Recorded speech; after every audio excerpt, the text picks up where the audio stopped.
Assalamualaikum warahmatullahi wabarakatuh. Perkenalkan, nama saya Aisyah Didanov Audrey dengan NIM D73219041.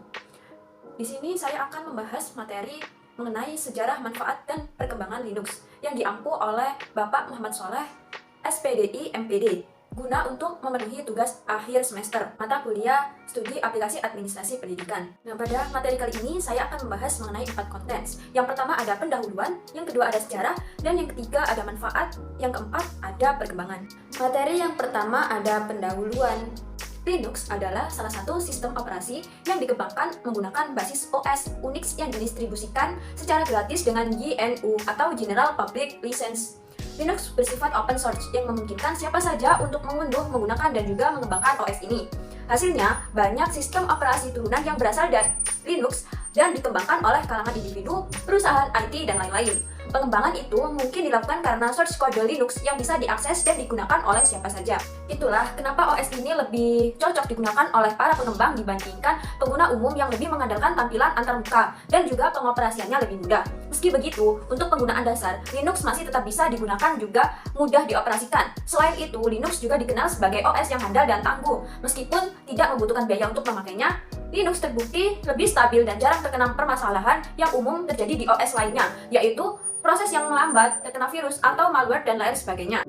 Versi dari Linux ini lebih dikenal dengan istilah distribution, atau biasa disingkat dengan distro. Versi Linux yang populer di komputer desktop, contohnya seperti Ubuntu, Fedora, Debian, dan OpenSUSE. Setiap versi tentu punya daya tarik masing-masing. Ada yang memakai antarmuka modern, ada pula yang masih memakai tampilan tradisional. Sementara itu, untuk komputer server ada Red Hat, Ubuntu Server, CentOS, dan SUSE Enterprise.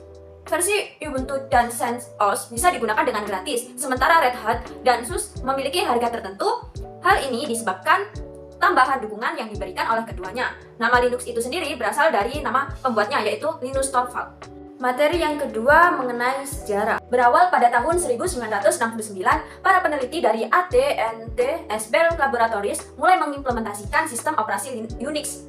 Kemudian, hasil eksperimen itu dirilis pertama kali pada tahun 1971 menggunakan bahasa assembly, sebelum kemudian pada tahun 1973 diubah menjadi bahasa C. Nah, penggunaan bahasa tingkat tinggi pada waktu itu membuat sistem operasi Unix bisa dengan mudah digunakan di banyak platform komputer. Lalu, Unix terus melambung dengan pesat dengan diberikannya lisensi gratis oleh AT&T Bell Laboratories. Akan tetapi, pada tahun 1984, Unix dijual sebagai produk berbayar karena AT&T memutuskan untuk memisahkan diri dari Bell Lab. Dimulai awal tahun 1990, program untuk sistem operasi Unix ini telah berhasil diperbanyak dan mulai dilengkapi meski elemen seperti kernel masih belum terlengkapi. Karena itu, seorang mahasiswa ini, jurusan ilmu komputer Universitas Helsinki asal Finlandia bernama Linus Torvalds mulai tertarik dengan OS. Nah, pada tahun 1991, inti sejarah Linux dimulai. Jadi, Linus sebagai mahasiswa Universitas Helsinki pada waktu itu mulai penasaran dengan sistem operasi ini. Tetapi, ia frustasi karena lisensi Minix waktu itu cuma bisa diakses untuk kepentingan pendidikan. Karena itulah, ia membuat kernel sendiri yakni Linux. Ia pun mengembangkan Linux di Minix sampai mematang. Kemudian, Linus mengganti lisensi Minix jadi GNU GPL. Pengembangan terus dilakukan oleh para profesional hingga terjadi integrasi antara Linux kernel dengan komponen GNU. Kolaborasi tersebut menghasilkan sistem operasi gratis yang dapat melakukan fungsinya dengan utuh. Dulunya Linus Torvalds ini ingin memberi nama kernelnya dengan nama Freak, gabungan dari Free, Freak, and Unix. Bahkan di awal pekerjaannya, ia sudah memberi nama Freak di beberapa file. Pada waktu itu, ia pun sempat mempertimbangkan nama Linux, tapi ia hiraukan karena dianggap mementingkan kepentingan pribadinya. Nah, baru pada masa perkembangan, file hasil pembuatan diunggah pada FTP server.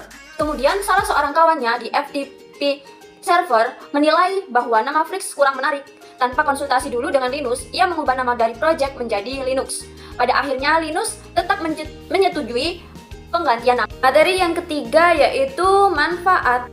Fungsi Linux dalam dunia industri rupanya sangat besar. Linux adalah OS yang banyak digunakan dalam pembuatan infrastruktur jaringan internet, keamanan, mesin industri hingga IT. Maka dari itu, bagi para pengembang di dunia industri, Linux adalah suatu keharusan.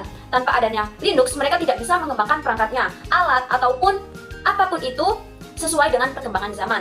Di antaranya manfaat-manfaat tersebut meliputi yang pertama ada bisa didapatkan secara gratis dan bebas dikembangkan. Yang kedua, memiliki performa cepat dan rutin melakukan update. Yang ketiga, terjamin privasi dan keamanannya.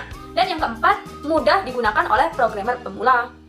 Materi yang keempat yaitu perkembangan. Saat ini Linux sudah digunakan di berbagai perangkat mulai dari embed atau sistem tertanam hingga superkomputer. Banyak organisasi, individu maupun perusahaan yang mengembangkan Linux dengan berbagai macam distribusinya.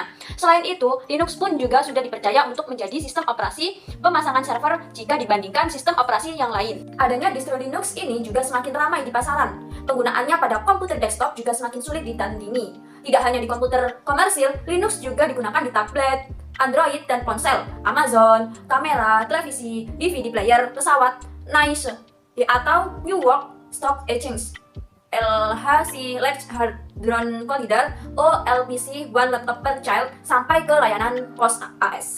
Sekian dari saya, apabila ada salah kata dalam pengucapan, saya mohon maaf. Wassalamualaikum warahmatullahi wabarakatuh.